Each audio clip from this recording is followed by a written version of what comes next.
itu kita bertindak sebagai Tuhan, menggantikan hukum Tuhan. Sedangkan Allah ingin jadi manusia. Manusia ingin jadi Allah. Allah ingin jadi manusia. Dan taat kepada hukum Tuhan. Itu beda sekali loh ya, hati-hati.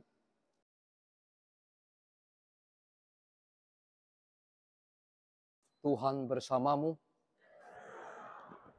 Semoga Tuhan kita Yesus Kristus menikmati. Setelah Yesus tiba di daerah Kaisaria Filipi, dia bertanya kepada murid-muridnya, kata orang siapakah anak manusia itu? Dijawab mereka, ada yang mengatakan Yohanes Pembaptis, ada juga juga yang mengatakan Elia, ada pula yang mengatakan Yeremia atau salah seorang dari para nabi. Lalu Yesus bertanya kepada mereka, tetapi apa katamu? Siapakah aku ini? Maka jawab Simon Petrus, engkau adalah Mesias, anak Allah yang hidup. Kata Yesus kepadanya, berbahagialah engkau Simon bin Yunus, sebab bukan manusia yang datang kepadamu, melainkan Bapa yang surga. Dan aku pun berkata kepadamu, engkau adalah Petrus, dan di atas batu karang ini aku akan memberikan jemaatku. Kalau Allah mau, tidak akan menguasainya. Kepadamu akan kuberikan kunci kerajaan surga. Apa yang kau ikat di dunia ini akan terikat di surga. Kenapa yang kau lepaskan di dunia ini akan terlepas di surga. Demikianlah Injil Tuhan. Selamat malam Romo Wanta sebagai moderator. Terima kasih. Saya boleh diundang ke sini dan Romo Venus. Tadi saya cerita kepada Romo Wanta, saya sebenarnya kenal baik Romo Venus, tapi saya nggak tahu beliau di mana. Red. Oh ada. Oh ya. Dulu sama-sama kami di Komisi Hak. Beliau sekolah di Kairo. Saya pernah sedikit mengecap di Kairo, belajar sedikit mengenai Islam. Saya tidak seahli dia. Tapi saya pernah di Kairo juga. Waktu itu saya diminta oleh pimpinan saya untuk belajar Islam di lembaga kami di Kairo. Beliau tahu persis Institut Dominican Estudios Oriental di Kairo. Katakan kepada beberapa kali, dulu di gereja para bangsa ya, kalau saya apa? Saya ketemu, ya saya di sana waktu itu ketemu. Nah, saya tidak mengerti mengenai ini. Ini kan teknikal ya. Saya cuma hanya bisa bicara begini. Belajar eksorsisme itu bukan karena kita bicara setan, tapi bicara bagaimana kuasa kebangkitan Tuhan, di mana Dia memberikan kuasanya kepada gerejanya, kita semua sebenarnya, untuk tidak bisa dikuasai oleh alam maut. Kata Romo Wanta tadi. Tadi masih ingat saya bacakan kan. Engkau adalah Petrus, di atas batas ini kudirikan gerejaku, dan alam maut tidak akan menguasainya. Jadi sebenarnya yang kita bicarakan adalah bagaimana Kristus, kuasa kebangkitannya dalam gereja. Melalui sakramen-sakramen, melalui sakramentali, salah satunya adalah eksorsisme, dan bagaimana iman kita mengalahkan yang jahat.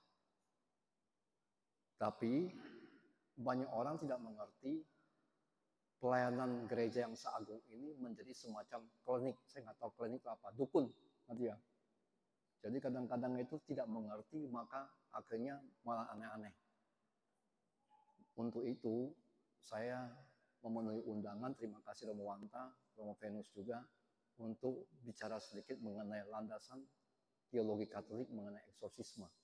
Jadi yang kita bicara itu adalah pandangan gereja Katolik, iman gereja Katolik. Nah, untuk itu kita mulai dengan iman Katolik bicara apa. Jangan sampai kita bicara mengenai setan.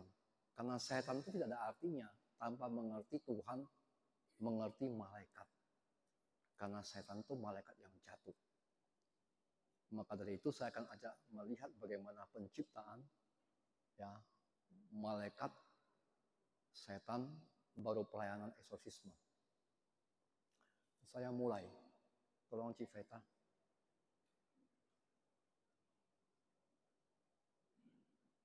Kita tahu bahwa dalam syahadat panjang bicara mengenai Tuhan pencipta langit dan bumi. Itu artinya segala.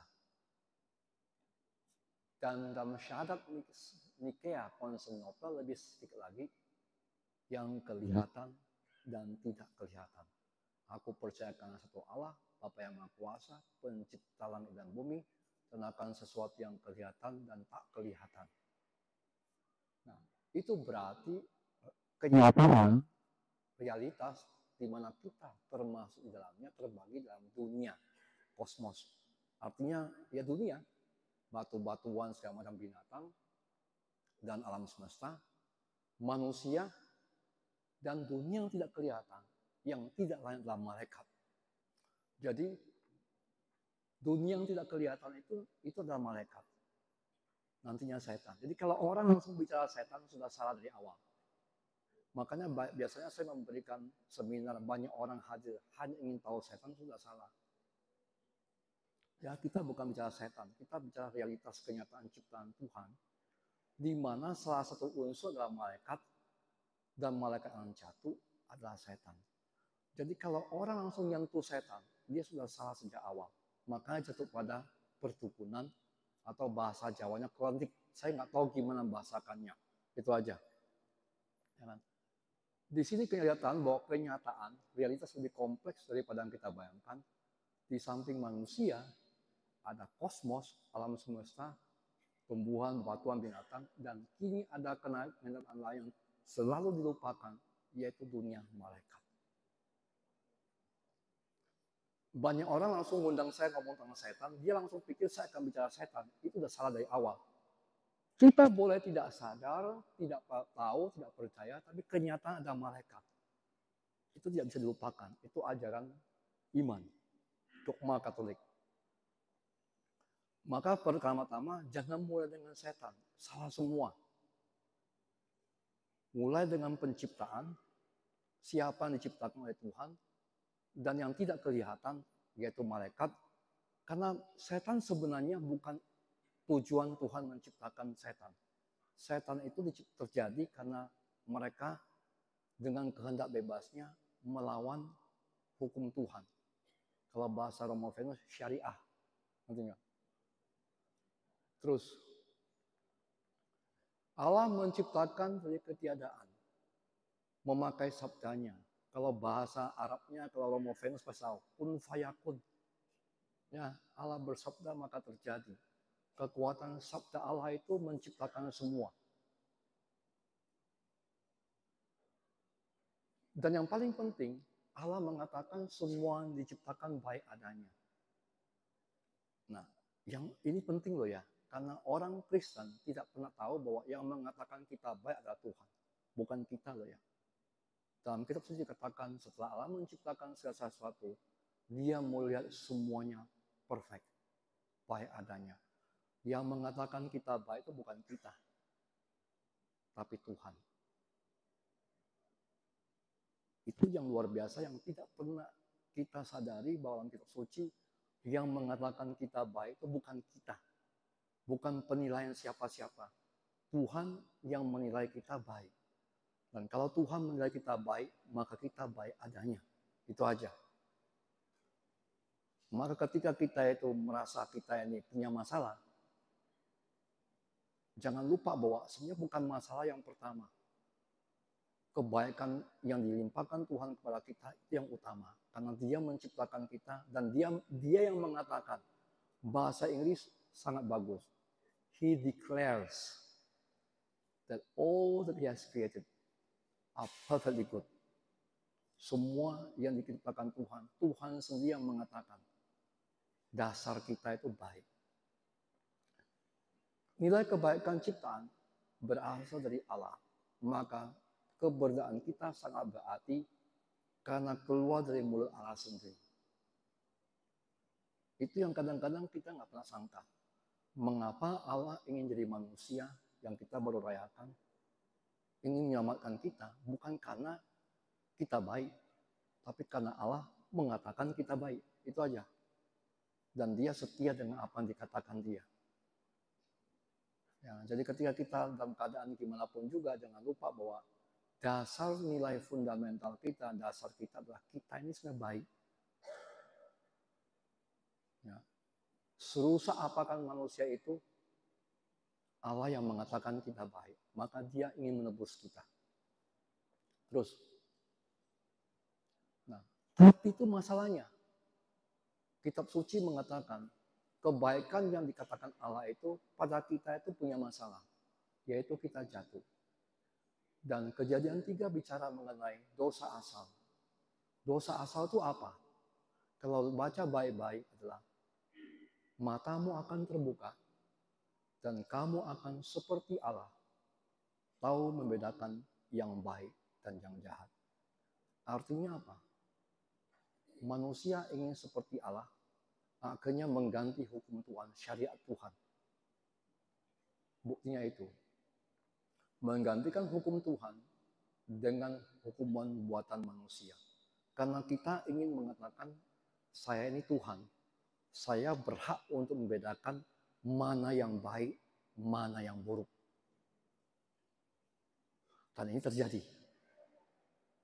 Membunuh tidak boleh, tapi demi belas kasihan orang lain tidak sakit-sakitan, kita akhir hidupnya, eutanasia boleh. Nah itu. Ya.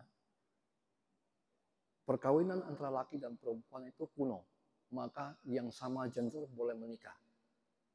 Itu kita bertindak sebagai Tuhan, menggantikan hukum Tuhan. Sedangkan Allah ingin jadi manusia. Manusia ingin jadi Allah. Allah ingin jadi manusia. Dan taat kepada hukum Tuhan. Itu beda sekali loh ya, hati-hati. Yang kita rayakan pada waktu Natal adalah kebalikan daripada dosa asal.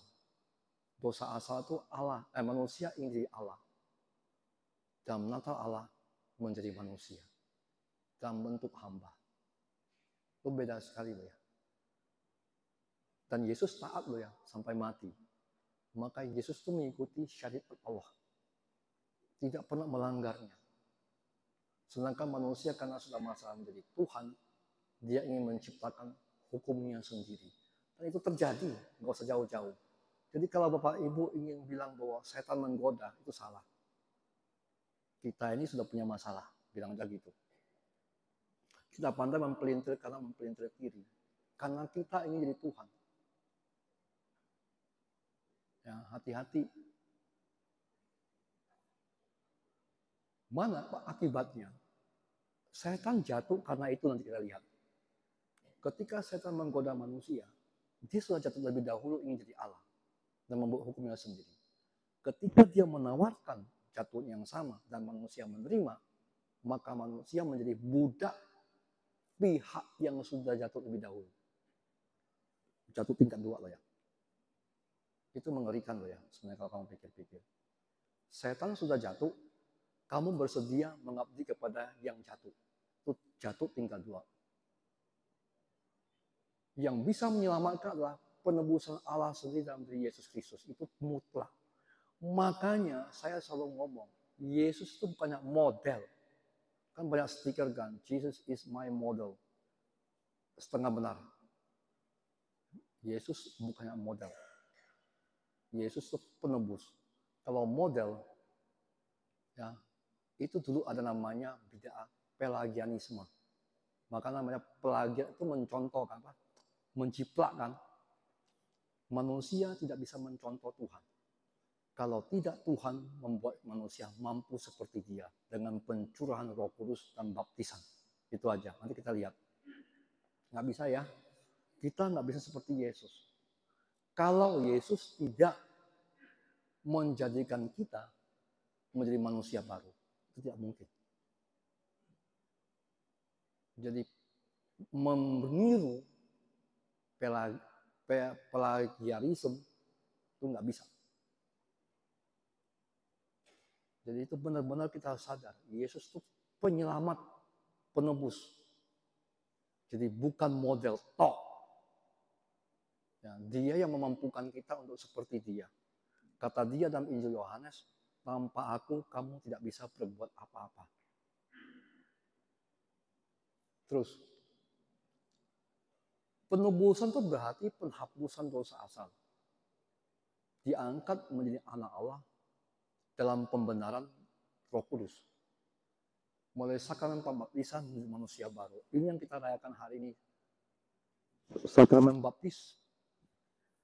Mohon izin saya duduk karena saya agak capek. Pembaptisan Tuhan Yesus Kristus. Kita tidak pernah sadar baptisan itu penting. Karena hanya ritual. Tapi baptisan itu segalanya. Baptisan itu adalah benih hidup yang kekal. Itu kadang-kadang kurang dimengerti orang Kristen. Baptisan itu benih hidup yang kekal.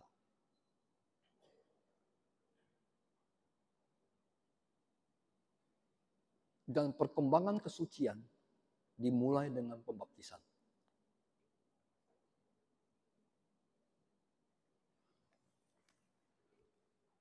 Pembaptisan memberikan apa?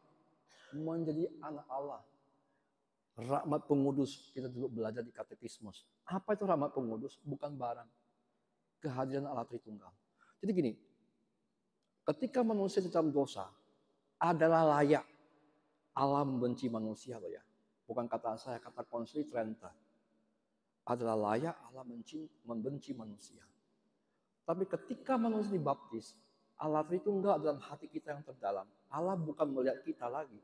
Dia melihat manusia, dia melihat dirinya yang terdalam. Sebenarnya Allah bercermin.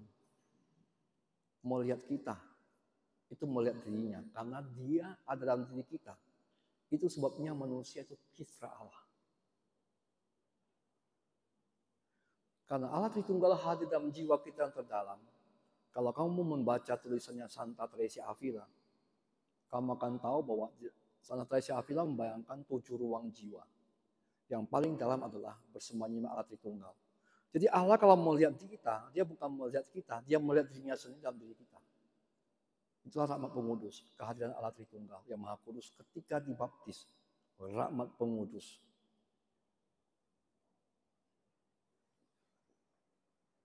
Diberikan karunia iman, harapan, dan kasih.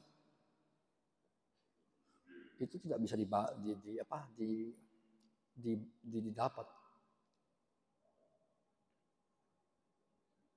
Tambah 7, hilang ya? Tambah 7 karunia Roh Kudus, itu baca sendiri itu. Itu karunia yang diberikan pada zaman Mesias. Takut akan Allah, kebiasaan bla-bla di situ. Minta maaf. Nah, diberikan karisma Roh Kudus. Karunia dan karisma Roh Kudus. Dan karisma menilai karisma. Itu hierarki. Banyak orang tidak mengerti. Dipikirnya hierarki bukan karunia. Hierarki itu karunia Roh Kudus. Saya, Romo Venus, Romo Wanta ditabiskan dalam simbol penumpangan tangan. Dan tangan kami diurapi. Jelek-jelek itu diberi karunia Roh Kudus. Karunia apa? Karunia menilai karunia. Jadi jangan sampai pernah kita lupa bahwa ada karunia untuk menilai karunia. Yaitu karunia kepemimpinan dalam gereja. Hierarki. Yang penuh diterima adalah uskup. Kami adalah pembantu uskup. Jadi karunia menilai karunia ada pada hierarki. Jadi kalau kamu merasa lebih penting merasa apa yang kamu dapat lebih daripada hierarki, kamu sudah salah. Bukan berarti hierarki segalanya dalam arti bahwa paling benar. Tapi dia punya karunia untuk menilai karunia. Itu masalahnya di situ. Saya perlu ngomong ini karena banyak sekali orang tidak pernah tahu bahwa ada karunia menilai karunia. Karena mereka berpikir bahwa dengan karunia karismatis, mereka melebihi karunia menilai karunia. Sebenarnya, saya memberikan ceramah juga di sermon Romo. Itu mengenai bagaimana demonik dan non-demonik. Karunia karismatis tidak bisa dikejar, dan kalah dengan karunia Roh Kudus pembenaran, yaitu iman, harapan, kasih. Maka ketika kita mati, kita dinilai kudus atau tidak, itu bukan berdasarkan berapa mukjizat dikerjakan, tapi bagaimana kita menghidupi keutamaan iman dan keutamaan moral. Banyak orang kudus tidak pernah memberikan mukjizat loh ya, seumur hidup mereka. Salah satu tokoh besar gereja dari ordo kami, Thomas Aquinas, itu seumur hidupnya tidak pernah membuat mukjizat. Tapi dia kudus karena dia benar-benar kudus. Menghidupi iman, harapan, kasih, dan keutamaan moralnya. Jadi bukan extraordinary fenomena. Harus dibedakan. Makanya kemarin di gereja PIK saya memberikan seminar mengenai bagaimana membedakan gejala paranormal, gejala demonik, setan, dan gejala kekudusan. Itu dalam teologi mistik ada. Hati-hati ya. Makanya kamu harus taat pada penilaian gereja, bukan karena gereja sempurna, tapi gereja diberikan karunia untuk itu. Itu aja jawabannya. Maka ketaatan itu penting. Kenapa? Karena ketaatan Yesus ditinggikan. Adam dan Hawa tidak taat. Setan tidak taat. Itu kuncinya. Terus.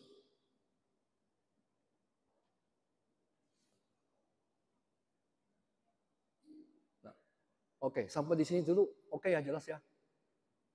Pelan-pelan.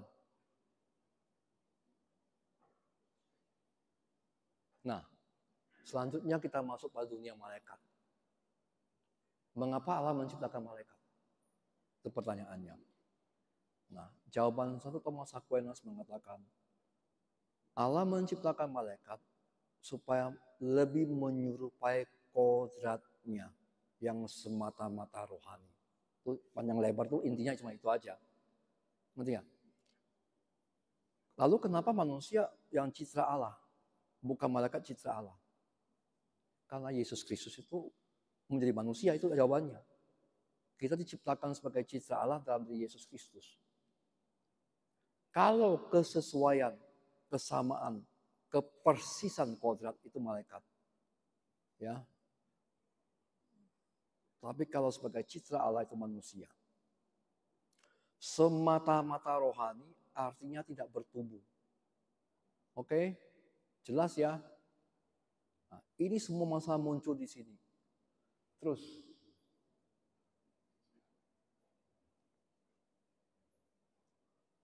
Nah, kenapa kita perlu belajar tahu tentang malaikat? Tolong di itu.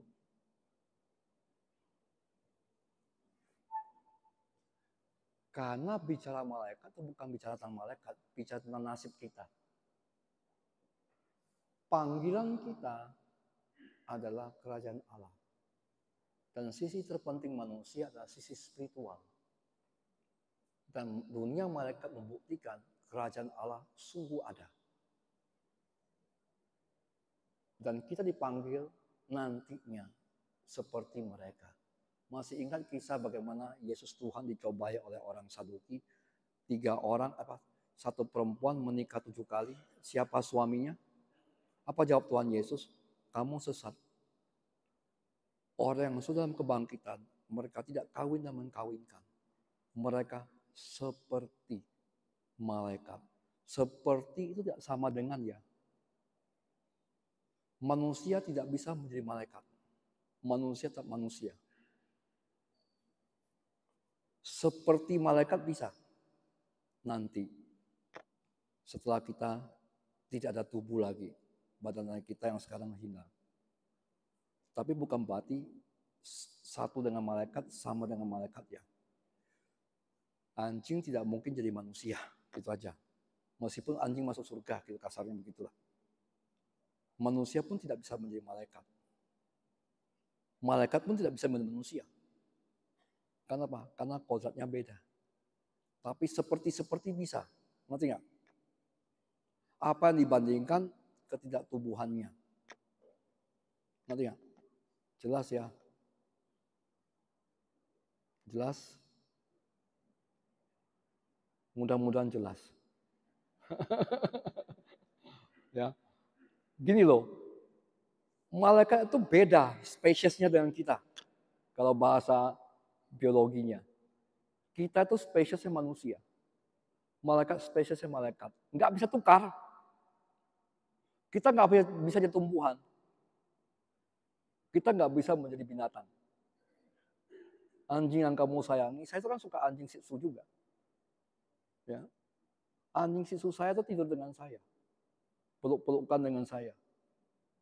Tapi kalau saya pergi aja. Orang tanya kenapa nggak sayang? Jawaban saya apa tahu? Anjing tetap anjing. Dia bukan anak saya. Titik. Ngerti nggak? Saya sayang anjing, tapi dia bukan manusia. Mati ya mati aja, ngerti nggak? Orang bilang saya nggak punya perasaan. Nah, itu anjing. Ngerti nggak? Anjing yang saya sayangi meskipun menggembirakan saya, dia bukan bayi saya gitu, ngerti nggak? Maka kalau kamu memperlakukan anjing lebih baik manusia, kamu tuh gila, ngerti nggak? Ngerti nggak? Ya kan? Manusia miskin kamu nggak tolong, anjing kamu kasih apa? Makanan mahal. Saya kalau ada uang, ada orang depan saya itu miskin, saya kasih orang miskin dulu pada anjing saya. Kenapa? Jadi anjing kok.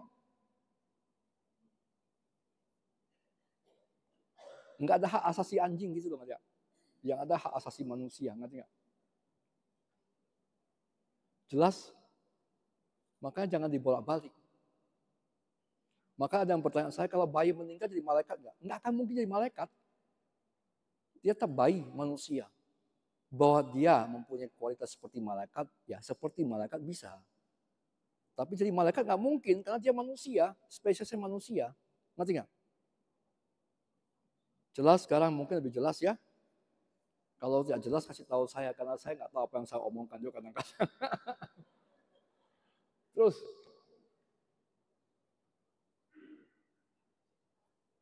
pembicaraan mengenai malaikat mempunyai akibat ganda, yaitu membuka perspektif kita mengenai persekutuan para kudus. Nah ini penting. Malaikat juga kudus loh ya, bagian persekutuan. Kata Ibrani adalah kamu tentang di kota Allah yang hidup, di antara para malaikat dan semua orang kudus kan, sebenarnya kan. Jadi di mana Kristus adalah batu sendinya, maka sebenarnya ini pembicaraan mengenai para sekutuan para kudus, bukan main-main. Terus,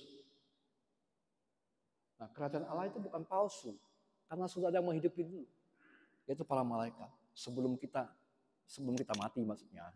Nanti ya.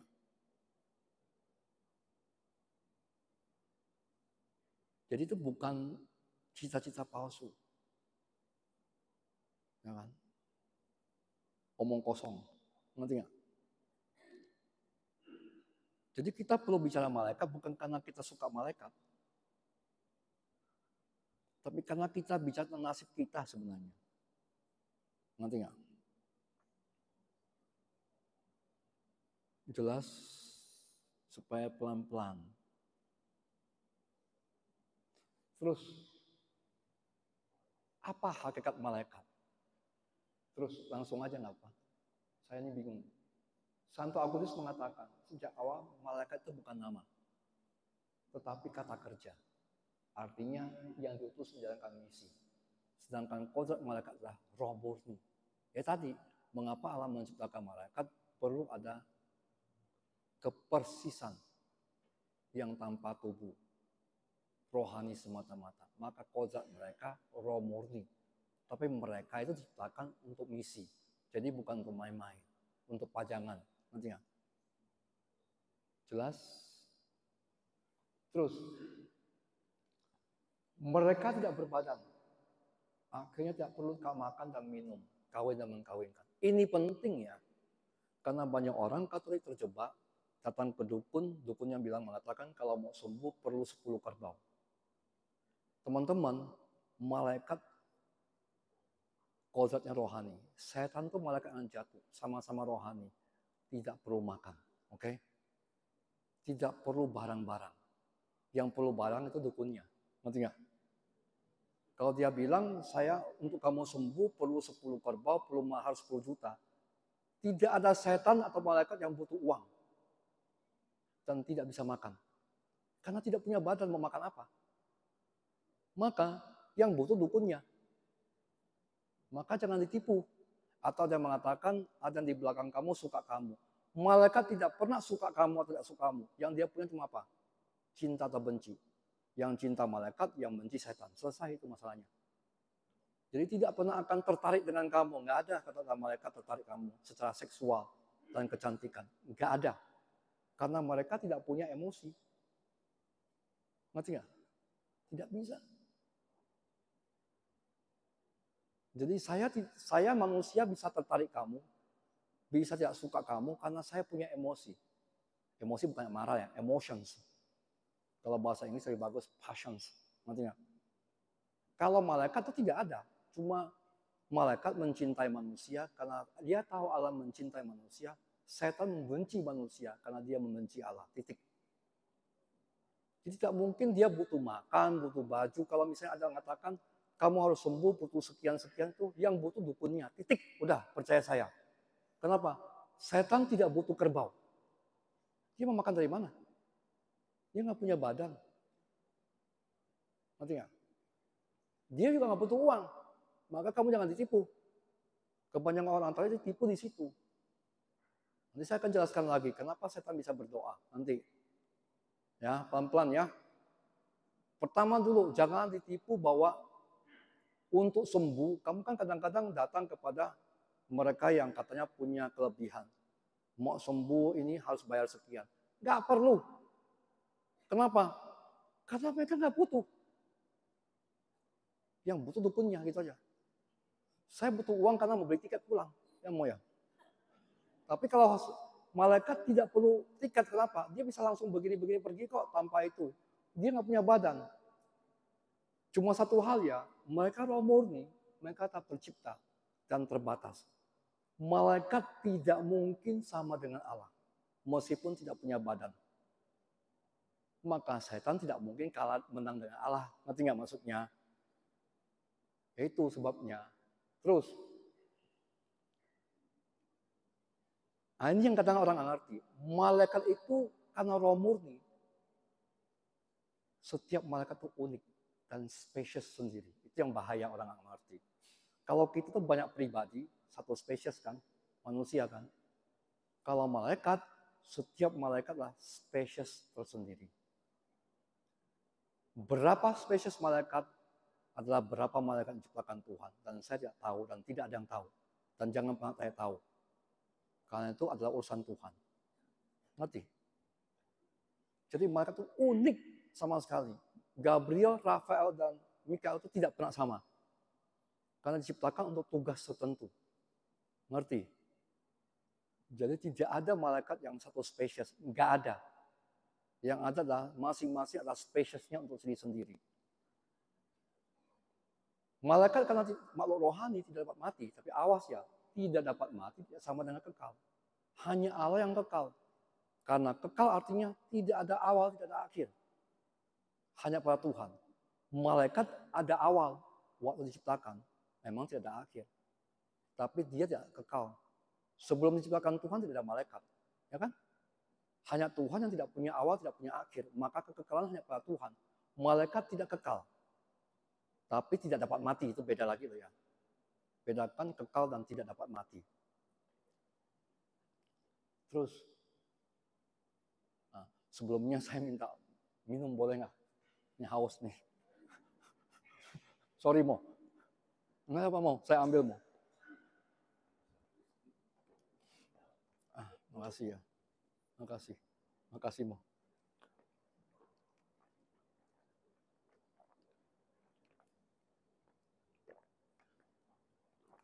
Sudah capek belum?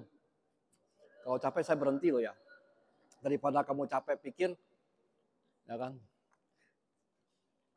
Nah, karena dia makhluk rohani, dia punya kemampuan yang beda dengan manusia. Dan melebihi manusia. Itu sebabnya setan melebihi manusia. Dari mana kamu tahu? Lihat dulu kemampuan malaikat ketika diciptakan. Apa itu? Terus, ada dua kemampuan khas manusia dan malaikat yang membedakannya dengan ciptaan lain, yaitu akal budi dan kehendak. Itu memang luar biasa. Terus, malaikat lebih superior secara kodrati. Kodrat ya, bukan rahmat ya. Bunda Maria kalah dengan malaikat dari segi kodrat. Tapi dia ratu para malaikat dari segi rahmat. Ngerti? Maria ibu kita bukan malaikat, dia nggak bisa lewat tembok gitu loh maksudnya selama hidup. Dia tetap kena tembok nanti nggak. Tapi secara rahmat dia adalah ibu Tuhan, dia adalah ratu para malaikat. Itu artinya kita ini bisa melebihi malaikat kalau kita hidup dalam rahmat yang melebihi dia. Itu maksudnya. Jelas? Tapi dari segi kemampuan kodrat diciptakan, kita nggak ada artinya dengan malaikat. Yaitu dari segi ini dan ini. Apa itu? Terus.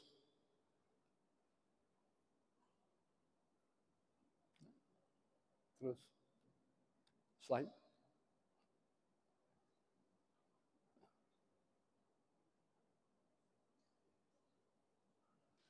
Mohon slide-nya. Nah, bagaimana kemampuan intelektual malaikat? Saya coba terangkan sederhana. Terus langsung aja.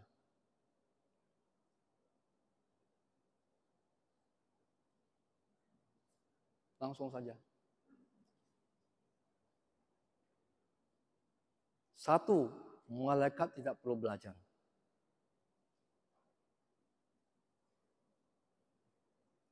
Dan malaikat tidak dapat pembelajaran. Kenapa? Terus, pengetahuan malaikat diberikan cuma-cuma oleh Allah pada saat diciptakan, sesuai dengan tingkatannya. Gereja percaya ada 9 tingkatan malaikat. Yang pertama, serafim. Nah, ini Lucifer di situ. Kerubim. Begitu. Nah, setingkat apa dia, pengetahuannya dapat seberapa banyak. Maka dicurahkan. Itu sebabnya dukun bisa memprediksi banyak. Ngerti nggak? Karena kalau jadi pengori setan, pengetahuan setan diberikan padanya dan pasti kurang lebih tepat prediksinya. Ngerti nggak?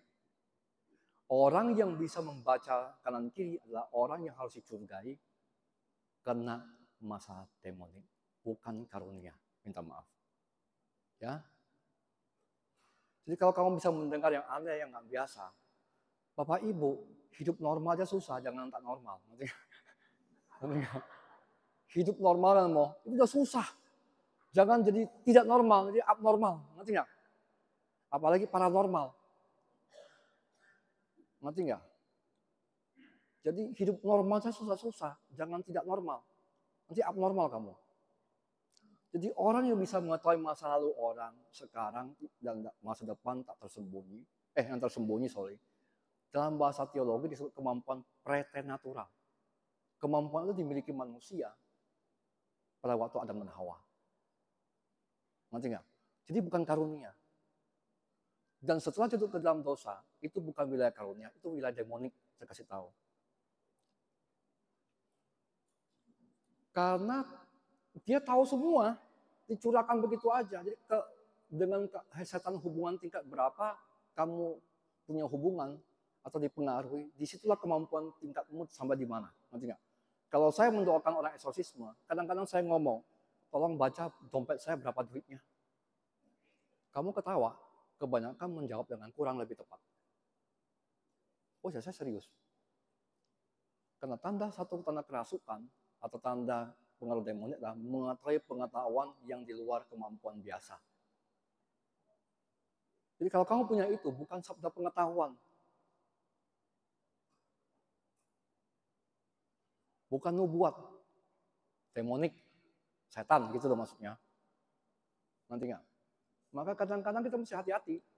Nanti nggak? Banyak dalam gereja Katolik kita menghargai sesuatu yang sebenarnya sampah. Nanti nggak? Kalau kita mengerti iman Katolik yang sebenarnya.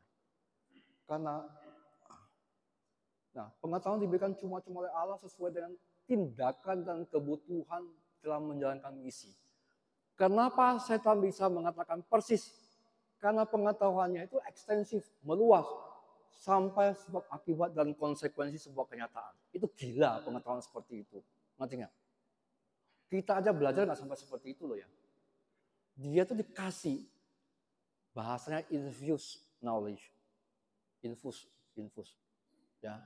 Jadi bukan acquire, bukan didapat tapi infuse. Jadi setengah mati kita melawan yang seperti itu. Maka jangan lawan setan. Kalah kita. Karena pengetahuannya diberikan oleh Allah sendiri. Dan kemampuannya tidak pernah hilang. Karena melekat pada kodrat meskipun dia jadi setan. Itu sebabnya nggak bisa mengalahkan setan. Dan jangan berdebat dengan setan. Yesus itu waktu digoda itu dia nggak menjawab apa-apa loh ya. Kalau kamu lapar minta roti. Yesus jawabnya apa? Menurut sabda Allah. Yang dikatakan begini. Ya titik gitu loh. Itu maksudnya begitu. Ngerti nggak? Jadi jangan dialog dengan dia. Kamu kalah, saya pun kalah. Nggak ada yang bisa menang sebagai manusia. Ngerti nggak? Karena pengetahuan ekstensif. Bayangin aja kamu bisa dikasih pengetahuan yang dari A sampai Z kamu tahu. Itu gila namanya tuh. Berarti sampai 1000 tahunnya kamu nggak ngerti. Itu sebabnya setan tuh bisa prediksi. Kenapa? Dia dikasih seperti itu. Bisa meramal kata orang. Bukan bisa meramal. Karena apa? Pengetahuannya dikasihkan. Ngerti nggak? Maka siapapun yang bersekutu dengan setan, hubungan langsung tidak langsung, dia punya kemampuan ini. Karena dia dikasih tahu. Dan kamu percaya nggak? Biasanya saya akan mengatakan, kamu dibisikin siapa? Oh saya nggak apa. Kamu diem.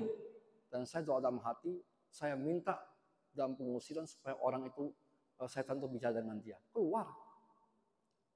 Ngerti nggak? Kenapa? Karena ini pendengarnya membisikkan sesuatu, dalam hatinya timbul sesuatu.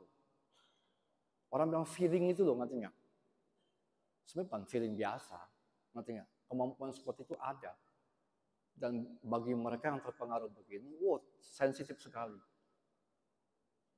Kenapa dia bisa tahu semuanya? Ya ini. Malaikat itu diberi pengetahuan yang setingkat itu, bisa bayangkan nggak Bapak Ibu? Yang kita nggak pernah punya. Kenapa? Demi misi. Dia butuh. Terus, sorry.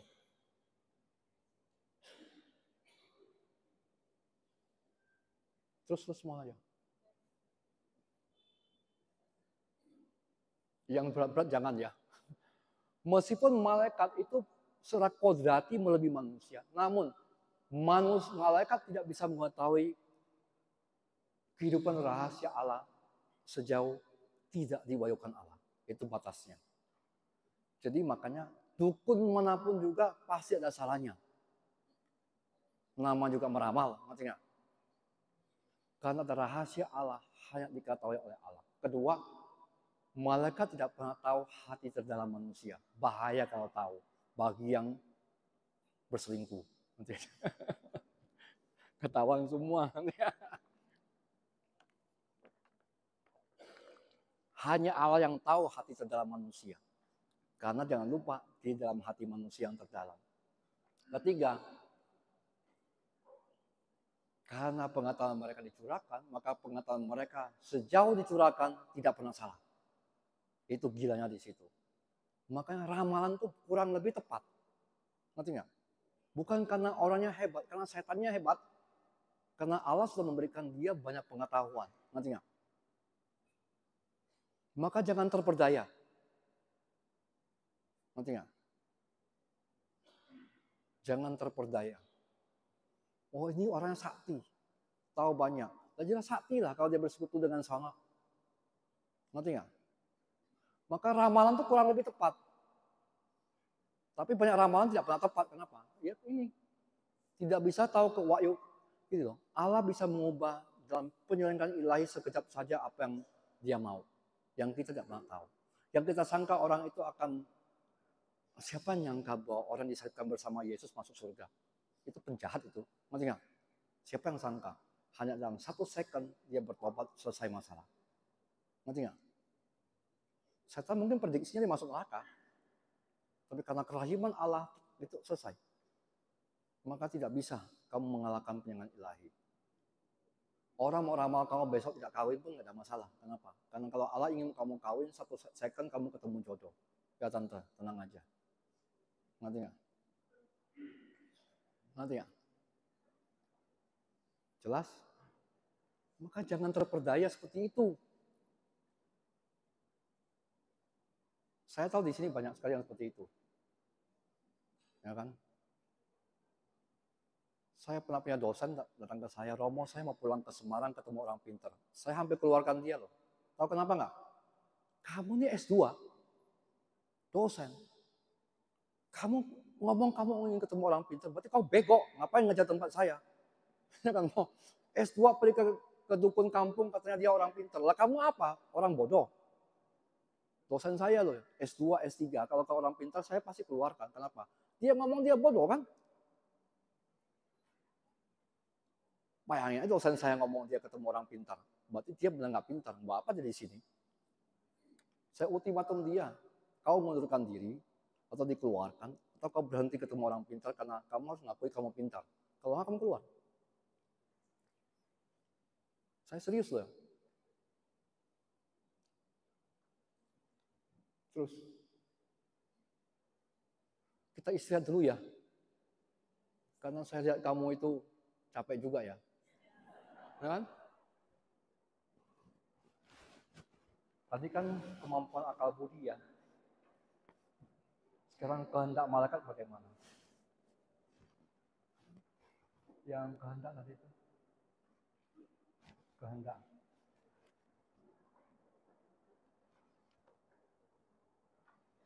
Mohon maaf saya tidak tahu gimana caranya. Kehendak tolong yang akan bebas. Nah, banyak orang tidak mengerti. Paham kita sekarang kan kebebasan itu memilih antara yang baik dan buruk. Kan seperti itu pengertian kita kan. Sebenarnya itu sudah salah. Itu pengertian kebebasan zaman modern, filsafat modern. Yang sebenarnya kebebasan artinya kita itu harus menjadi siapa kita diciptakan, yaitu berbuat baik. The best dari kemungkinan sesuatu dan dikehendaki Tuhan. Itu ditanamkan dalam kodrat kita sebenarnya. Terus, makanya kebebasan bukan berarti memilih yang baik dan buruk. Kebebasan itu untuk memilih yang baik, kebaikan sesuai dengan tujuan yang tertanam sejak kita diciptakan. Memilih kejahatan atau pengkhianatan kodrat. Persoalannya kita hanya tidak mengerti bahwa itu baik atau buruk. Lain lagi ceritanya. Ngerti nggak? Jadi gini loh. Kalau burung mengatakan saya bebas tidak terbang, itu jadi ayam. Ngerti nggak? Burung kalau mengatakan saya mau bebas tidak mau terbang, mulai hari itu artinya bukan jadi burung, jadi ayam. Ngerti nggak? Sama dengan manusia, kalau dia mengatakan saya mulai hari ini bebas untuk minum racun, itu bukan berarti kamu menjadi manusia, kau mati gitu maksudnya. Jadi kalau kita diberi kebebasan oleh Tuhan, kita diminta untuk merealisasikan dengan kehendak kita untuk semakin menjadi tujuan kita diciptakan, yaitu kebaikan. Nah, persoalan sekarang kita diajar bahwa kebebasan itu memilih yang baik dan buruk. Itu bukan kebebasan. Karena kalau memilih yang buruk itu bukan menjadi manusia, jadi binatang. Ngerti nggak? Itu benar loh ya. Coba kalau kau mengatakan sebagai manusia, saya berhak untuk menjadi kriminal, itu nggak ada artinya hidup kamu. Maka kebebasan yang diberikan Tuhan kepada kita adalah semakin menjadikan kita semakin baik dan mengejar kebaikan yang utama, yaitu Allah sendiri.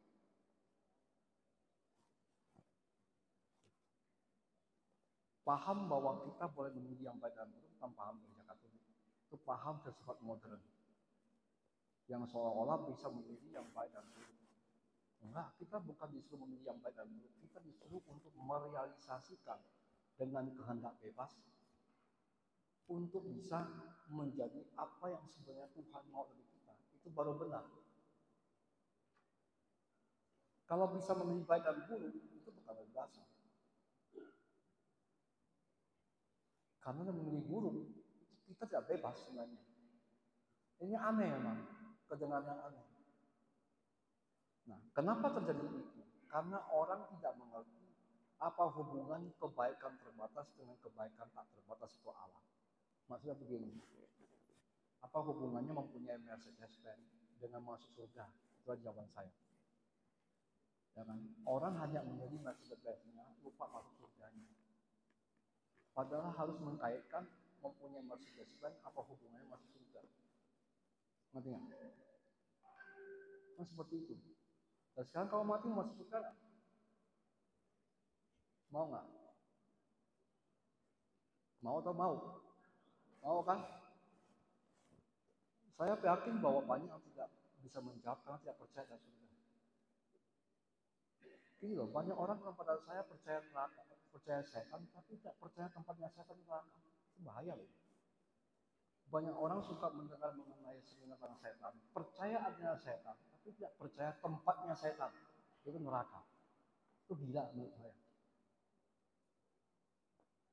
Artinya, jadi kalau kamu percaya bahwa setan itu ada, kamu harus percaya tempatnya setan, itu neraka. Itu bukan menakuti. Jadi loh, takut akan Tuhan dalam satu suci, benar nggak? Bukan kata saya loh, suci ya. Yang bermasalah ketakutan akan Tuhan. Ngerti nggak? Takut sama isi itu bagus loh ya. Kalau kamu nggak takut isi sebagai suami, takut siapa? Takut hantu. Yang nggak boleh ketakutan akan isi, itu orang gila namanya. Ketakutan akan isi kan sakit. Soal isimu monster. Tapi takut akan isi itu biasa aja. Takut suami itu biasa aja. Kalau kamu nggak takut suami atau istrimu, kamu gila namanya. Kamu nggak takut siapa-siapa namanya. Itu nggak benar juga, ngerti nggak? Itu salah loh ya. Kalau kamu pikir bahwa takut akan istri, takut akan suami itu salah. Enggak. Yang salah itu ketakutan akan istri. Itu berarti istrimu setan, ngerti nggak? Yalah ketakutan kan? Benar nggak?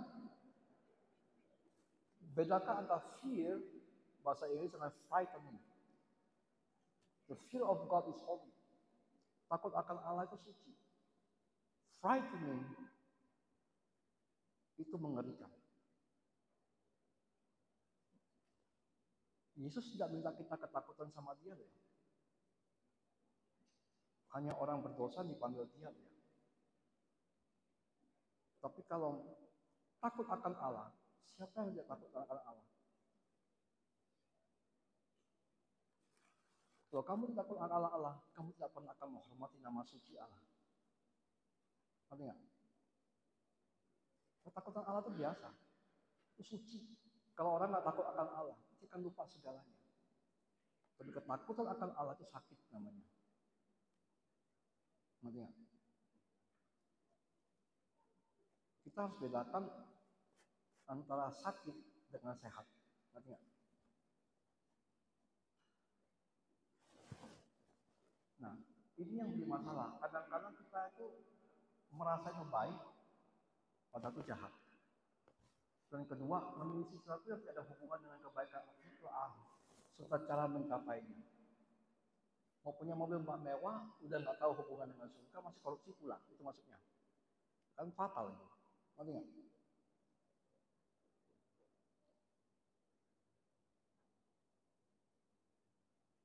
Saya tidak perlu ketika saya bukan pimpinan universitas, saya itu pakai Avanza. Ketika saya pimpinan universitas, saya beli Camry. Kenapa? Ya, saya semua rektor kumpul-kumpul bawanya sedan, saya bawanya Avanza. Memalukan sekolah saya loh namanya itu. Ngerti nggak? Itu official ya, official dealing. Itu beda dengan personal wishes, interest. Kita harus menghormati, bahasanya gimana ya? The dignity of the office, kemuliaan atau apa? Sakralnya sebuah jabatan. Ngerti nggak? Di Dominikan itu setiap bulan Desember, semua anggota harus berkumpul mengucapkan selamat Natal kepada pimpinan. Saya sudah superior selama hampir 6 tahun. Jadi setiap tahun tuh semua para pastor tuh harus kumpul, datang ke saya, bisa kasih angpau itu masalahnya, ya kan? Kasih angpau Natal gitu. Semua pastor akan datang ke saya dalam acara, mereka harus mengucapkan selamat Natal buat saya karena kursi ini. Ngerti nggak? Saya ngomong dengan mereka, ada yang lebih tua dari saya bilang, saya ini bukan minta dihormati sebagai pribadi, tapi hargailah jabatan pimpinan biara. Karena pimpinan biara mempersatukan. Simbol kesatuan daripada sebuah komunitas adalah pimpinannya. Saya hanya simbol. Tapi saya nggak minta dihormati seperti kamu pikir. Ya. Enggak, saya cuma minta kamu menghormati jabatan. Ngerti nggak? Maka setiap tahun, baik pastor yang tua, yang anggota saya, mereka datang pada saya dalam acara greetings to superior. Mereka wajib untuk mengucapkan selamat Natal pada saya. Sebelum saya pimpinan, saya tidak mengucapkan selamat Natal pada pimpinan saya. Saya nggak lihat dia siapa. Dan celakanya pimpinan saya yang dulu sekarang jadi bukan pimpinan, saya pimpinannya. Dulu saya 9 tahun mengucapkan selamat Natal pada dia, sekarang 6 tahun dia ucapkan pada saya. Ngerti nggak? Tapi itu biasa, ngerti nggak? Ini bukan sesuatu yang luar biasa. Makanya setiap tahun Desember, karena kita pastor kan pergi-pergi, melayani di mana-mana Natal.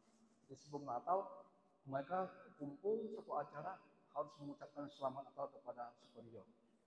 Dan saya duduk di kursi seperti ini, mereka semua datang satu persatu mengucapkan selamat Natal. Saya akan ngomong dengan mereka, siapa saya? Karena ada yang lebih tua kan. Provinsial saya sekarang tinggal dengan saya selama jadi provinsial. Dan dia anggota saya, dia ucapkan selamat Natal pada saya. Padahal dia belum provinsial saya. Tapi saya terima, bukan karena saya itu masa hebat dari dia, bukan. Karena kursi ini yang menjadikan saya dia ucapkan selamat Natal pada saya. Dan saya harus rendah hati menerima bahwa dia mengucapkan selamat Natal pada saya. Ya kan? Pertama segan lah saya. Tapi lama-lama saya berpikir, dia bukan mengucapkan selamat pada saya kok. Selamat Natal kepada superior. Nah, apa saya harus pusing? Ngerti nggak? Nah, seperti tradisi kami di provinsi Dominikan di Filipina. Jadi benar-benar the dignity of the office itu punya arti. Sama saja seperti tadi, apa hubungannya mempunyai sebuah mobil mewah dengan hubungan misi? Misi kan karya Allah. Jadi kita nggak boleh sembarangan. Sederhana sih sederhana. Tapi kalau kamu menjadi representatif dari sebuah lembaga, nggak boleh ngomong begitu. Ngerti nggak? Ketika saya dipilih jadi direktur, yang saya pilih, yang saya beli itu apa tau nggak? Dasi, jas, sepatu. Bukan karena saya suka dasi, tapi saya kalau keluar bertemu dengan rektor yang lain, saya tidak semua Katolik loh ya, rektor. Saya pakai jubah jadi aneh, nggak? Itu kayak kemarin saya ke Malaysia, menandatangani perjanjian dengan Universitas Malaysia. Mereka tuh, mohon maaf, mereka kan Universitas Merdeka Muslim kan. Dan saya pakai jubah kan jadi Superman.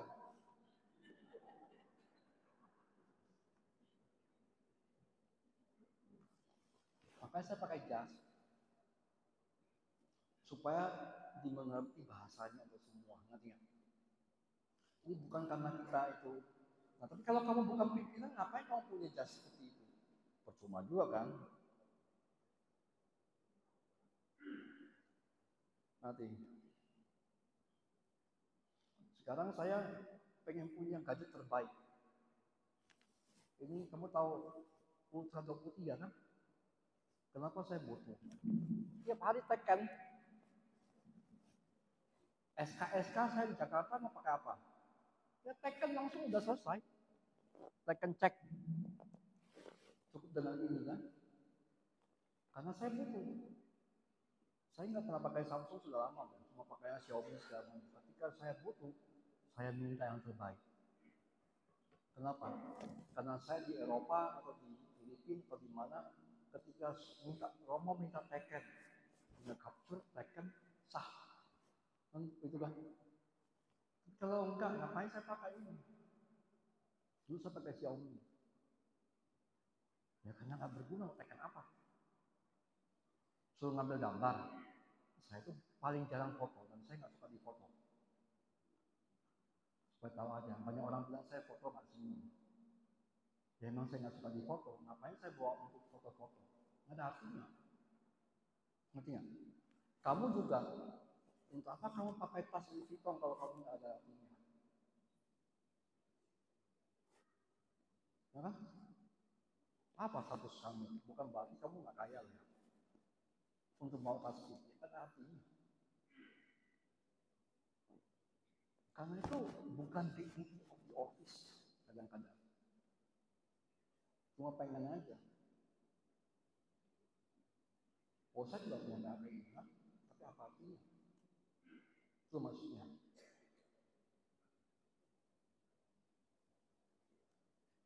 Nah itu yang saya ngomong bagaimana kebebasan dimengerti oleh orang Kristen sekarang. Tidak memilih yang begini loh. Kalau kamu bebas memilih racun dan tidak racun, itu bukan kebebasan, kebodohan. Ngerti nggak? Mau kamu memilih racun? Kebebasan tuh yang dimengerti sekarang adalah saya bebas memilih obat atau racun. Itu goblok.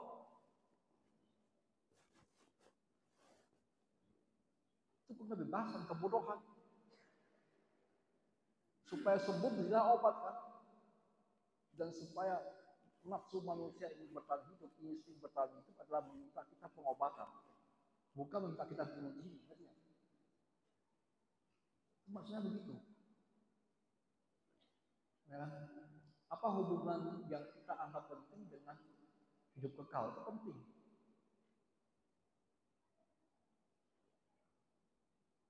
Semua orang minta saya menabung.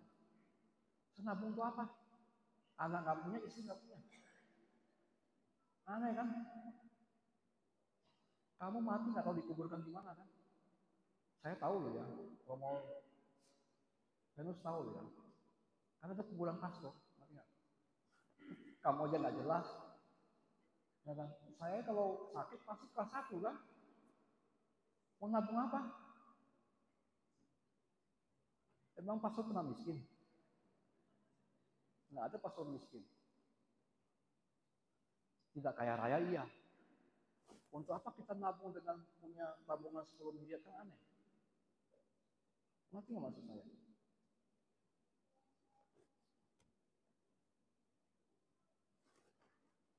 Begini kita masih renungkan sebagai orang Kristen supaya kita memikirkan bagaimana yang tepat sebagai orang Kristen dalam pelaksanaan iman kita. Itu penting. Karena kalau enggak kita itu jatuh pada hal yang sebenarnya tidak penting. Oh saya setuju sama apa yang saya katakan. Bukan teori, karena kita kadang-kadang lupa bahwa kita sebenarnya tujuannya mau kemana. Ya kan?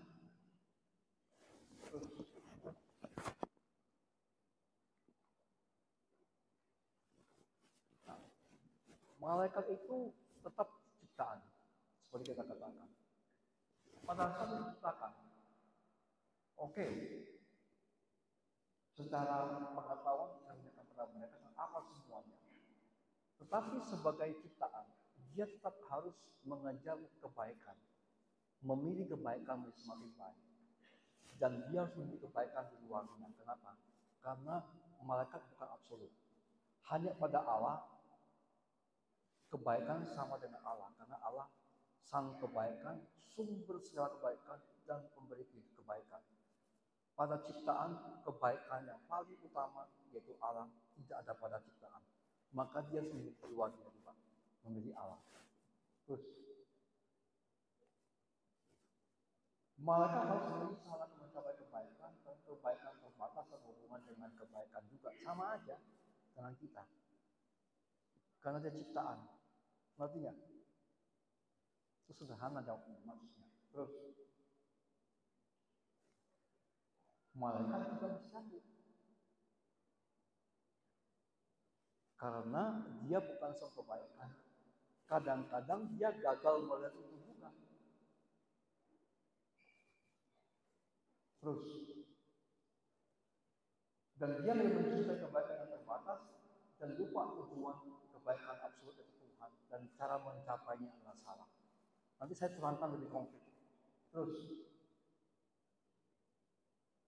yang sejati memilih adalah kebaikan utama dan melihat semua dalam kerangka kebaikan utama. Tadi saya katakan itu loh, punya mercy dan berhubungan dengan hidup kekal. Di sini drama dan kemudian permainan. Terus, malaikat ini mengerikan. Para malaikat yang selain ciptaan pada akhirnya mereka sendiri. Masalahnya pada malaikat terjadi begitu cepat sekali karena nggak berbadan. Second. Ini saya terangkan dan tenang. Sekali berdiri tidak bisa kembali. Kenapa? Kalau kamu tahu, kita memilih harus sadar, tahu, dan mau. Malaikat itu sadar, tahu semuanya A sampai Z sebelum akibat, tapi masih mau. Itu berarti tidak pernah bisa kembali. Nanti nggak? Kita makan tahu saya kan nggak satu obat langsung begitu. Nanti nggak? Saya akan terangkan dengan teorinya dulu. Terus, memang saat kodrat semua ciptaan ke arah pada Tuhan. Namun saat real untuk bisa bersama Tuhan dan rahmat. Masuk surga itu rahmat. Malaikat diciptakan pada saat diciptakan dia sendiri bersama Tuhan, tidak bersama dengan Tuhan. Dan untuk bisa bersama dengan Tuhan, dia tidak bisa dengan kekuatan sendiri. Dia perlu mengatakan sama Allah juga, karena dia ciptaan dapat ciptaan. Ngerti? Itu maksudnya. Nanti saya terangkan dengan sangat sederhana, tenang. Terus aja, kalau berat. Terus. Gini, saya jalan dengan mudah, lupakan slide. Gini, pertanyaan sederhana. Malaikat ketika diciptakan, dia punya kemampuan melebihi manusia, benar nggak? Dan dia makhluk rohani, benar nggak? Dia diciptakan untuk melayani Tuhan dan dekat dengan Tuhan, benar nggak? Pertanyaannya, kenapa malaikat dekat dengan Tuhan masih berontak dengan Tuhan? Padahal logikanya semakin melihat kemuliaan Tuhan, semakin tak percaya, benar nggak? Dan terpesona, benar nggak? Loh, kenapa masih ada yang begitu? Nah, jawabannya sederhana. Begini,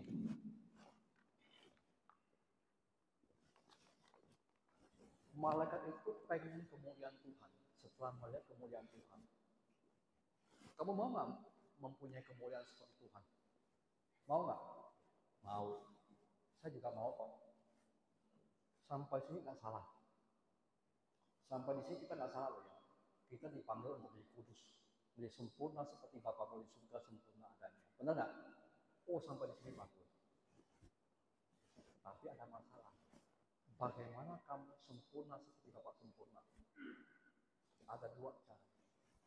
Yang pertama, lutut.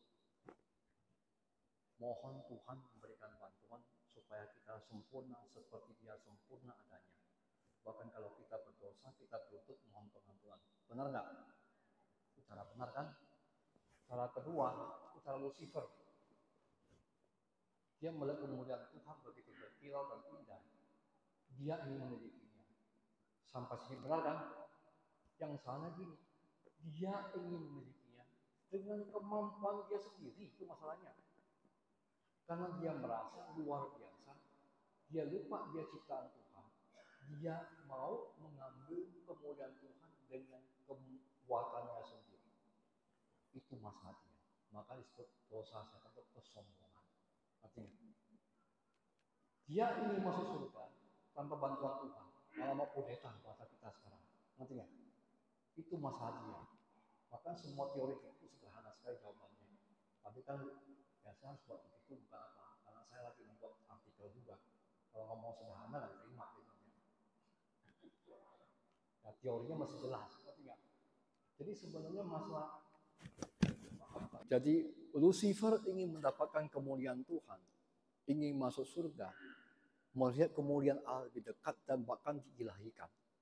dengan cara kekuatan sendiri tanpa perlu Tuhan. Bahasa Frank Sinatra itu, I did it my way. Ngerti nggak? Itu bahasa Frank Sinatra. Tahu kan lagunya kan? I did it my way. Itu setan maksudnya. Itu bahasanya Frank Sinatra. I did it my way. Not your way, God. Itu bahasanya. Itu salah satu yang pertama. Yang kedua, lebih mengerikan, tapi itu yang paling mengerti orang. Ada suatu saat, Tuhan mewahyukan rahasia kehendaknya supaya dia lebih bersatu dengan manusia. Yaitu, caranya apa supaya Tuhan lebih bersatu dengan manusia? Menjadi manusia. Ya kan? Yang kita rayakan Natal itu loh. Supaya bisa jadi manusia harus apa? Harus dilahirkan toh. Dari perempuan toh. Itu sebabnya Hawa digoda lebih dahulu. Apa arti Hawa digoda lebih dahulu? Setan mengatakan kepada Tuhan, saya ingin memperlihatkan pada kamu wanita yang kau bilang itu tidak layak untuk rencanamu. Ngerti nggak? Ngerti?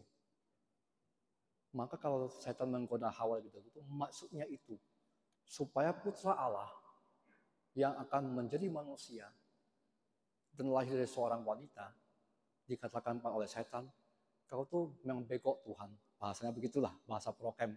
Kau bego Tuhan.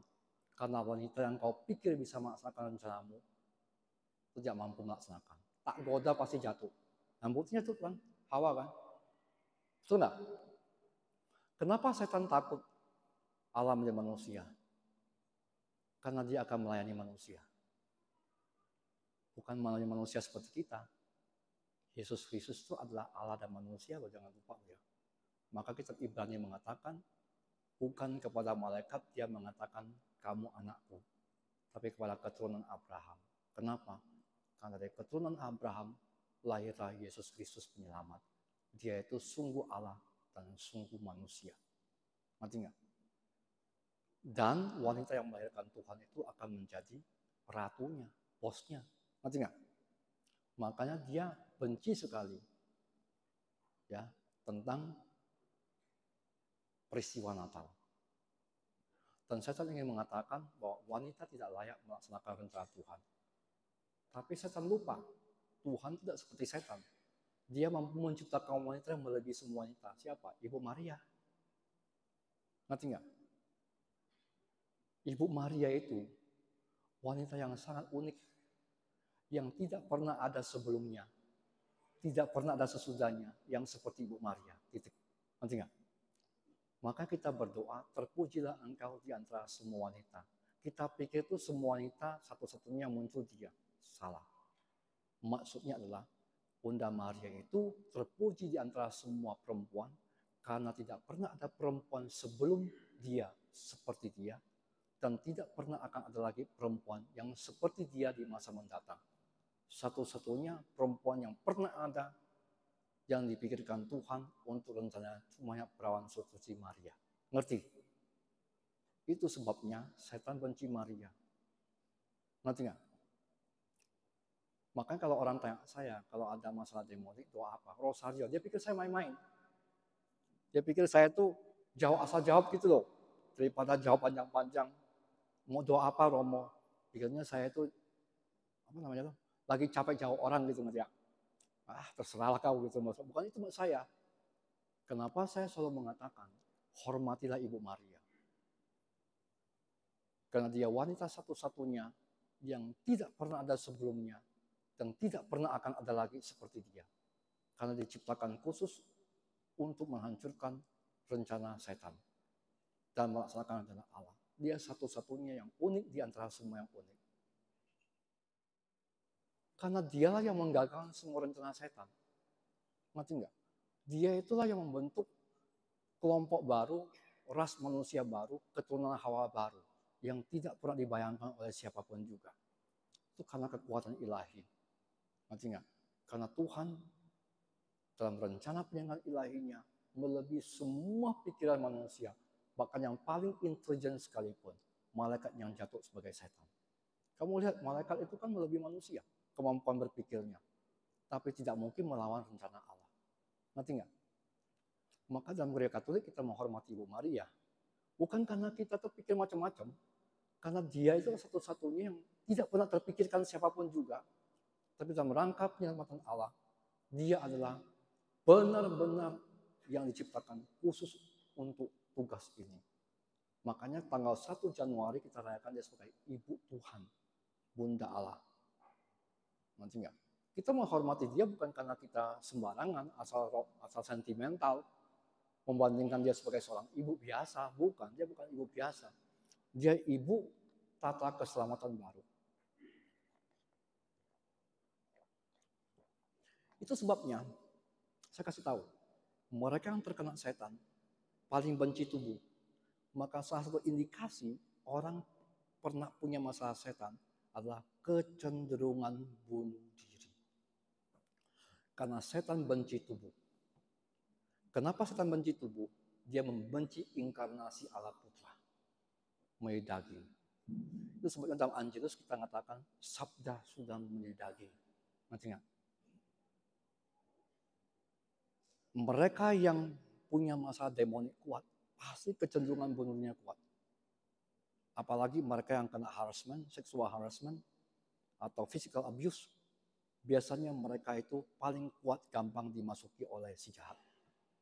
Ngerti? Karena setan membenci tubuh. Karena kebertubuhanlah dia jatuh. Setan itu menganggap kerohanian itu semata-mata penting. Dia lupa Allah itu bukannya semata rohani loh. Allah itu bertubuh loh ya. Dalam diri Yesus Kristus maksud saya. Maka dalam inkarnasi Natal, Allah itu menjadi yang tak kelihatan menjadi kelihatan dalam bentuk insani. Itu yang kita rayakan loh ya. Dalam Natal ya. Tubuh itu mulia loh ya. Karena ada kebangkitan badan toh. Karena Yesus menjadi manusia. Maka perawan tersuci Maria adalah ratu para malaikat. Ya, jadi bukan kita sembarangan menghormati Ibu Maria. Jadi jatuhnya setan itu dua. Ingin mendapatkan kemuliaan Tuhan dengan caranya sendiri, dengan kekuatan sendiri. Kedua, dia tidak terima apa yang dikehendaki Tuhan. Yaitu persatuan Allah dengan manusia yang sangat dalam. Supaya kamu tahu, Yesus itu benar-benar manusia loh ya, selain Tuhan loh ya. Dia satu pribadi dua kodrat loh ya, jangan pernah lupa. Maka ketika kita mendekati Tuhan Yesus, kita tidak boleh lupa bahwa dia pernah sama dengan kita loh ya. Itu sebabnya ada orang muslim tanya saya mau, kenapa Allah tidak menyelamatkan manusia dengan sabda saja? Saya bilang bisa. Dia menciptakan langit dan bumi dengan hanya ngomong doang gitu loh. Bahasa kasar dan mudah. Bacot doang gitu loh. Nah, kenapa Allah tidak bisa menembus manusia dengan hanya kata semua saya ampuni? Dan terjadi loh ya. Susah amat Allah mengatakan mengampuni kita, menciptakan langit bumi aja bisa. Tapi yang orang lupa adalah ketika Allah menjadi manusia, maka dia mengalami semua nasib kita. Dan dia bukannya tahu, tapi mengalami. Itu sebabnya dalam kitab Ibrani dikatakan, marilah kita menghadap takhta kemurahan hati Allah, karena kita akan mendapatkan pertolongan pada waktunya. Kenapa dikatakan demikian? Karena Yesus tahu semua masalah kita. Maka ketika kita punya masalah, datang pada Yesus, dia punya hati dengan kita. Dan kita tidak usah takut menghadap takhta kemurahan hati Allah. Karena kita tahu dia pernah sama dengan kita. Dia juga butuh duit loh ya. Selama hidup loh ya. Dia bayar pajak kan. Dia butuh uang kan. Makanya kalau kamu butuh uang, jangan cari dukun, cari Yesus. Loh saya serius loh, saya kadang-kadang berdoa pada Tuhan minta duit loh ya. Untuk bangun universitas. Saya minta duit sama Tuhan. Saya ngomong dengan Tuhan sebenarnya gampang. Yang menciptakan langit dan bumi itu elu, bukan gue. Bagi lu 5 miliar itu gak ada artinya. Semua kekayaan dunia ini kamu ciptakan kok. Ya bagi-bagi dikit lah untuk aku bangun universitas. Ngerti gak? Saya butuh kok. Ngerti gak? Jadi kalau kamu butuh uang, kamu minta sama dia. Karena dia sama dengan segala hal dengan kita, kecuali dosa. Artinya tidak berbuat dosa. Yesus sama dengan segala hal dengan kita juga loh ya, kecuali dosa. Artinya kita berbuat dosa. Itu sama loh, jangan salah loh ya. Itu sebabnya kita Ibrani mengatakan, marilah kita menghadap takhta kemurahan hati Allah. Karena kita akan mendapatkan pertolongan pada waktunya. Itu sebabnya kita merayakan Natal itu bukan hanya sekedar pesta, tapi benar-benar kita merasa dia Immanuel. Sebabnya setan tidak mau, sebentar 5 menit ya, setan tidak mau.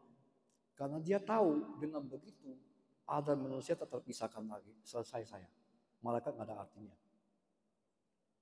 Masalahnya lupa, malaikat diciptakan untuk mengabdi Allah, bukan untuk dirinya sendiri.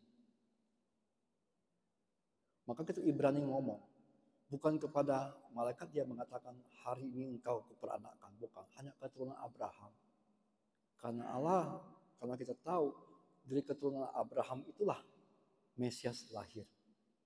Maka dia akan mengabdi bangsa manusia. Dan yang pertama dia abdilah Yesus Kristus, pusat segala malaikat. Perawan tersuci Maria, ratu para malaikat. Sakodrat, Maria tidak bisa menang dengan malaikat. Tapi sebagai rahmat ibu Tuhan, dia melebihi semua ciptaan yang pernah ada. Maka jangan pernah meremehkan pertolongan tersuci Ibu Maria.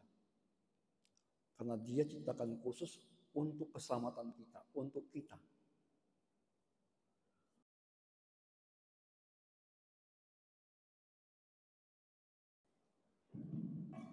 Malam saya ini disono dari pagi sampai sore. Singkat, apa mau pernah melihat setan atau bisa melihat setan? Dalam eksorsisme 2 abad yang lalu, di satu biara di Erfurt, Jerman, dalam eksorsisme itu pastor dan suster hadir dan bertanya kepada setan, mengapa kami tidak pernah melihat kamu? Itu berarti saya nggak pernah lihat. Setan menjawab secara terus terang karena perintah ketaatan, kalau kamu melihat saya, kamu mati. Ditanya kenapa? Karena begitu jeleknya saya. Itu serius dan mengerikan. Kalau kamu bisa melihat saya, kamu mati. Karena begitu jelek dan mengerikan. Kenapa? Karena siapapun yang melawan Tuhan, pada akhirnya kembali kepada ketiadaan. Akhirnya tanpa bentuk, tanpa kemuliaan, dan adanya kehancuran. Maka kengerian dalam neraka itu melebihi segalanya, kata setan. Apabila kamu melihat muka saya, maka kamu akan mati. Karena betapa mengerikannya kenyataan hidup saya. Maka saya terus terang mengatakan saya belum pernah lihat, dan memang Tuhan tidak pernah mengizinkan setan untuk sampai setingkat itu. Ya, karena dari manusia. Percayalah bahwa Tuhan tidak pernah mengizinkan setan melebihi apa yang seharusnya. Karena tidak ada kuasa daripada dia. Tadi kan, meskipun dia melebihi secara kodrati, tapi dia tetap terbatas kan. Dan Tuhan tidak mungkin akan mengizinkan setan berkuasa melebihi apa yang dimampuin oleh dia sendiri. Yang akan terjadi. Maka gereja diberi kuasa untuk mengusir setan. Karena kerajaan Allah maut tidak pernah akan bisa menguasainya. Jadi kamu jangan pernah, takut setan itu normal, bukan ketakutan akan setan. Itu maksud saya. Jadi gereja punya kuasa diberikan oleh Tuhan sendiri untuk menghancurkan kekuatan alam maut. Makanya kamu tidak pernah boleh percaya dengan kurangnya kuasa gereja.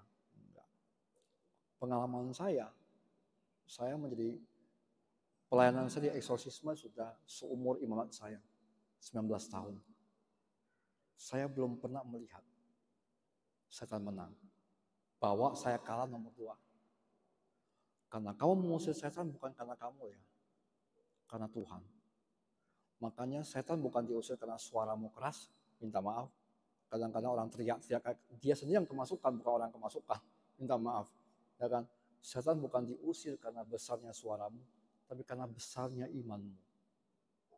Yang kedua, setan diusir bukan karena kamu, tapi karena kuasa Allah yang maha tinggi. Dan yang ketiga, setan keluar karena waktunya Tuhan, bukan waktunya kamu. Setiap orang yang punya masalah demonik pasti punya sejarah. Nanti kita akan lihat. Dan itu panggilan pertobatan. Saya kasih tahu kamu. Makanya tidak bisa, itu bukan magic. Saya kasih tahu. Saya melihat banyak sekali perubahan orang setelah pengalaman ini. Imamat saya, puji Tuhan, sangat mengalami perubahan ketika saya bersedia menerima penugasan sebagai eksorsis. Karena itu membuat saya mengerti apa yang saya anggap tidak ada artinya. Air dan garam apa artinya diberkati kalau kita nggak melihat. Tapi saya melihat sendiri betapa kuatnya sakramentali. Maka membesarkan hati saya menjadi imam. Maka dari itu, kamu akan melihat apa yang kamu sangka biasa-biasa saja. Kamu keluar cuma air suci, kamu cuma gitu selesai kan. Saya kasih tahu ya, pada saat pengusiran, itu bisa membuat orang teriak-teriak. Bukan karena saya. Karena kuasa diberikan gereja untuk memberkati seperti itu. Maka tangan diurapi oleh minyak krisma ketika saya ditabiskan itu benar. Ngerti nggak? Maka dari itu, kamu jangan pernah ketakutan. Takut normal. Saya juga takut kok. Tapi kalau kamu tidak percaya, itu salah. Tapi soal waktu pelepasan itu bukan urusanmu. Makanya kadang-kadang orang mengatakan kamu nggak sakti. Saya ketawa, kenapa? Loh, saya itu bukan orang yang mengusir setan kok. Siapa kamu mengusir setan? Setan lebih kuat dari kamu kok, dari saya kok. Yang mengusir setan itu dia. Bukan saya. Maka kalau kamu berpikir kamu bisa mengusir setan, dari awal kamu sudah salah. Dan saya kasih tahu ya, setan akan membiarkan kamu diusir dia, supaya kamu sombong dan kamu seperti dia. Ngerti nggak? Setan akan bersedia diusir oleh manusia yang merasa dia bisa mengusir setan supaya kamu sombong. Dan ketika kamu sombong, kamu sama dengan dia yang jatuh karena kesombongan. Jelas? Jangan pernah menjadi pengusir setan karena bukan tugasmu. Karena kita dipanggil bukan minta. Ngerti nggak? Terima kasih.